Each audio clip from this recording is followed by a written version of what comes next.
So you've seen it, right? If you've spent any time on Florida's Panhandle, it's impossible to miss. It's everywhere, on t-shirts, in shop windows, plastered on the back of pickup trucks. Three little words: keep St. Andrews salty. And you'd be forgiven for thinking, oh, cute marketing slogan, something the tourism board cooked up to sell some souvenirs. But that's not it. Not even close. Let's get into it, because the real story here is way bigger than just a few words on a bumper sticker. Yeah, this is no sales pitch. This is a battle cry. I mean, it's basically the last sentence of a 500-year story.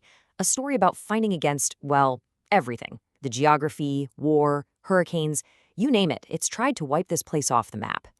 Honestly, the fact that a town is even here to have a slogan is kind of a miracle. This phrase, keep St. Andrews salty, it's all about a community that just won't go away. So what does it really mean to be salty? That's what we're going to dig into today. We're going to peel back the layers on that one single word. And our guide for this is the amazing local history pulled together by Bob Taylor. We're going to find out what salty truly means and, just as important, why this community clings to that identity so tightly. All right, first things first. To really get this town's character, you have to understand the land it's built on. And for centuries, that land, it just wouldn't stay put. Think of the San Andreas Bay coastline like a giant Etch-a-Sketch. History and nature would just come along, give it a good, hard shake, and poof, the slate was wiped clean, over and over again. You see, for hundreds of years, trying to build a permanent home here, it was basically impossible. The Spanish showed up, gave the bay a name, but couldn't make a settlement stick. Barrier islands would appear, then a hurricane would slice them in half. The channels to the Gulf would fill with sand, trapping anyone who tried to build a port. The British tried too, but, well, we'll get to them in a second. It was just this brutal cycle. People would arrive, and then the land would just completely erase them. Okay, and this is where it gets a little spooky. Let's talk about that British settlement. When new settlers arrived in the 1800s, they found nothing. No houses, no ruins, no people. The only sign that human beings had ever lived there were these massive wild rosemary bushes that the British had planted in their gardens. It's like the land swallowed the entire civilization, but, kind of hauntingly, decided to keep the garnish. Okay, so after all those resets by Mother Nature, the town's identity finally starts to take shape, and it's forged in the fire of industry and war. And this, right here, is where the word salty gets its most literal meaning. So picture this. It's the Civil War, and salt is basically like oil is today. It was absolutely essential for preserving food for the armies. And St. Andrews Bay? It was the perfect spot to make it. You had super salty water and tons of trees for firewood. So this quiet little bay turned into a massive salt factory for the Confederacy. We're talking huge kettles, boiling seawater around the clock. Suddenly, this backwater spot became a huge strategic target. And of course, being that important puts a giant target on your back. The Union Navy blockaded the bay, sent soldiers ashore, and they smashed every single salt kettle. Then they burned the whole village to the ground. And there it is again, another complete reset, wiped clean. Nothing left but ash and, you guessed it, those rosemary bushes. But that Deepwater Bay was still there, just waiting.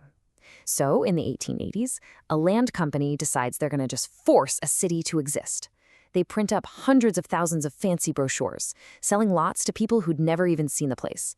It was a total scam, and the company went belly up. But here's the crazy part. A lot of the people who got scammed, they just stayed. And this is where you really start to see that salty character emerge. They built the beautiful Victorian homes you can still see today, basically creating the town we now know out of sheer, stubborn grit. But even with all these stubborn people, they still had that same old Etch-a-Sketch problem. The channel to the Gulf of Mexico was just totally unreliable.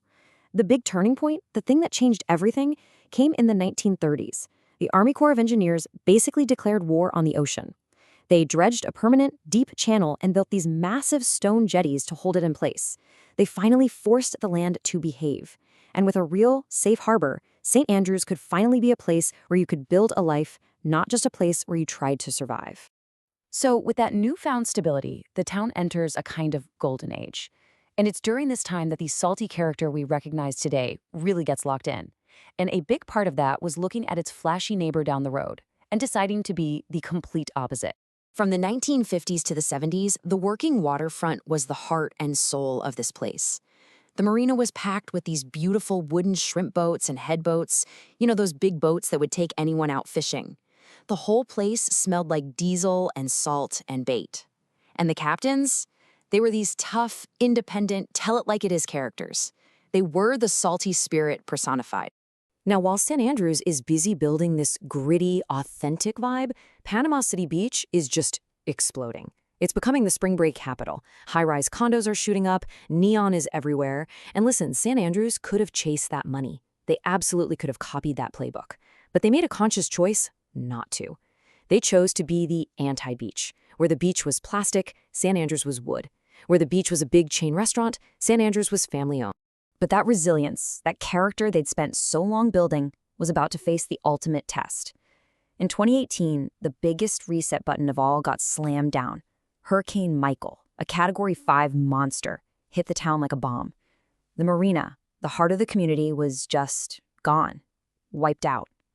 Ancient oak trees that had been there since the Civil War were snapped in half. For a lot of people, it really looked like this was it.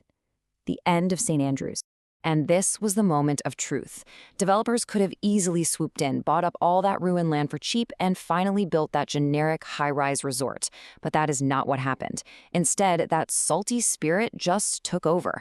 I mean, before the official help even arrived, you had neighbors with chainsaws clearing each other's driveways. People weren't putting up for sale signs, they were putting up new roofs. They didn't sell out, they got to work.